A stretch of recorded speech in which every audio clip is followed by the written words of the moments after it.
machines that can run cities. Yeah. You know, I'm extremely excited about it. I don't. What is the one thing that I know that I have mine? I don't know if you've looked at games, because you guys are, like I said, deep into these kind of humanistic games. What's the one thing that you think would really either improve the social interaction between individuals, or the one thing that you think they'll get to last? What is the thing that people are like, we can't map people into our game in that respect? Well, I think it's just subtle niceties of society in general. Like smiles and waves? Yeah, it's one of those things. People spend a lot of time on the internet nowadays, you know, and the internet is about the most piss poor way of social communication. It's not how it's intended, you know. You go into most message boards, or you go into a chat room or anything like that, just watch. It's monkeys with knives. Yeah, you know, it is. Ridiculous. It is, man. And like I said, there's too much hiding, the anonymity of it all. Yeah. You know, it's you can come off like an expert.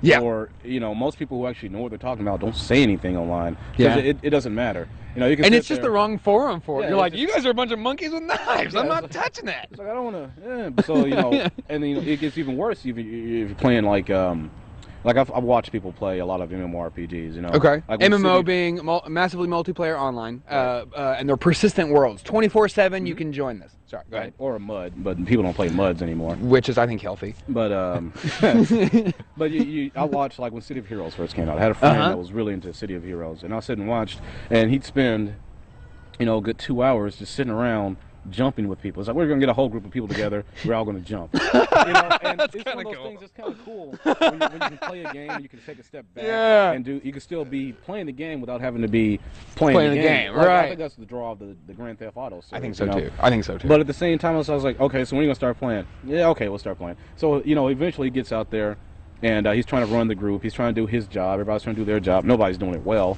You know, right. Well, why would they? I always call it the one asshole rule, because it always takes one asshole to ruin anything in life, be it traffic, school, or video games. One asshole. Like, he'll just run in there, and it's like, boom, 2-3 hours of planning out the window. Yeah. And it's just, you can't stop him. You go play Halo.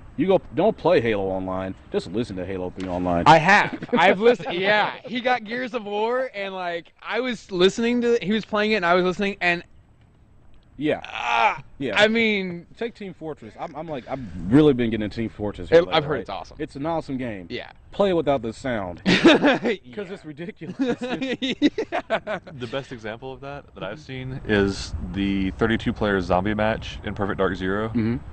32 13-year-olds screaming at each other about, he's in the next room, he's in the next room. Oh, as a joke? It is true. No. They're very serious, to the point where if you don't do what they tell you, they're going to kick you out of the game. I think that's really sad. unfortunate. Very, very unfortunate. Yeah. Because, I mean, I remember being a kid, sitting there, a friend would move out, and I'm like, man, it'd be great if we could still play video games together. Sure. And then, you know, the advent of, like, the X band, which is dinosaur technology. Yeah. You know, I was like, oh, I get to play with friends in different cities. Through the telephone.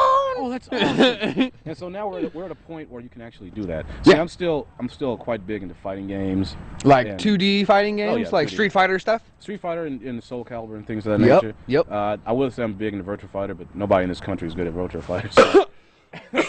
Excuse me, sorry. Are you agreeing? You testifying? I'm just... but it's, you know, I have a couple arcade sticks at the house. We should check it out. Oh, you could. I'm not good at Virtua Fighter. I'm competent at Virtua Fighter, but that's not saying much. I can play as the old drunk master, and that's Shun Di? Yeah, and he's the man. But it's also I win because he's confusing as hell. Right. You know, if anyone sees him, he's going up. Who knows? He's a monkey with a knife. Yeah. You know. Monkeys with knives at each other. But it's that what I always wanted is now here, and the form it took is really disappointing. What do you mean? Well, the internet is here. Fast speeds are here. Okay. Hell, even all those games I used to play as kids, they can be emulated now. Yeah. And there's a way the emulators can play those games online now. So the emulators can play. That's actually years old now at this point. So wow. Everything I always wanted is here, but the form it took, like the new stuff. I mean, it's interesting to play Street Fighter 2 for Super Nintendo online. Yeah, that's fine and all. But what about the new stuff? Because this is a genre of progression. Okay. Video games should be about progression, and they have progressed quite a bit. Okay. So you take the stuff that is online now, Okay. your Halo 3s of the world. Okay. And you look at what the interaction is. I don't remember being like that when I was 13 or 14. So what you're saying is, if it's a projectile, it had better be a fireball, not a bullet. Well, not so much that. Not so much that. It's just the way people are interacting or acting with the products they have. Like, I'd be fine with Halo 3 being what it is, or even there's you can play Street Fighter online now. I know the 360 arcade, Xbox Live Arcade has Street Fighter 2, Super Street Fighter 2 Turbo HD Remix coming out. Yeah, I think that's right. And that'd be fun, but it's ruined by strangers online because no one knows anybody. I played Metal Gear Solid online. Okay. It came with a subsistence. Yeah, I mean, and the only time I had fun was that when I was playing with Yeah, he knows. He was our next door roommate back at school. And other friends of mine, we're just getting together and having fun, or even like Crystal Chronicles for the GameCube. Yeah, I've always wanted to play that. It's fun when you get together with your friends. I've heard it's good. You really need 4 people to make it. Yeah, that's what I've heard. But I've heard once you do, it's awesome. Yeah. I think that's what Nintendo's biggest thing about the internet was, and for the longest, is that you would rather play with your friends. Yeah. So that's just the people you know. Because I mean, playing with, I've always wanted that. Even being younger, going into an arcade, wanted to test my skills out against complete strangers, seeing who's good, making a rivalry or something like that. Sure. Going into the arcade and seeing someone else's initials at the top of the machine, be like, well, let me do something about that. Exactly. Having a rivalry with someone I've never met through initials. But what you get now is, well, a bunch of monkeys with knives. Yeah, they are really poor sports, I find. Oh yeah. And they drop out, they won't, and they cheat. Everybody online cheats. Which is ridiculous, I mean, if I was sitting next to you in an arcade, unless I'm punching you in the shoulder, I can't cheat. It has to be my skill versus your skill. Absolutely. Which is what we're raised on. That was our skill set as children.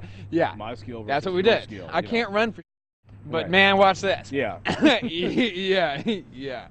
But now it's just like it doesn't even matter. I mean, I was playing Metal Gear Solid when the servers were still up, and some guy he just kept pinging me to death. It's like, what does that mean? Well, he would change the latency of the bandwidth to such a point that basically I would stop moving. I didn't even know that was possible, and the fact that is possible is depressing. Yeah, I'd be like, oh, I'm good, and then I look over and I'm dead. Through no fault of my own. Lame-o. And it happens. Is that possible on like the 360 games now? Can you do that? There are people that will get into games and basically just hide until they find a player that's got a lower speed internet than they do, and they'll just kill that person over and over and over again to raise their stats. And it's very common. That's depressing. Because they think that because there's a slightly bigger number next to their name that they somehow have bigger status in the world. Yeah. When frankly, I can shoot a guy that's got 40,000 kills to his name in the head just as easily as a kid that's got one. Exactly. And it doesn't mean anything. Right. But, tell that to a 13-year-old who that's his only goal in life.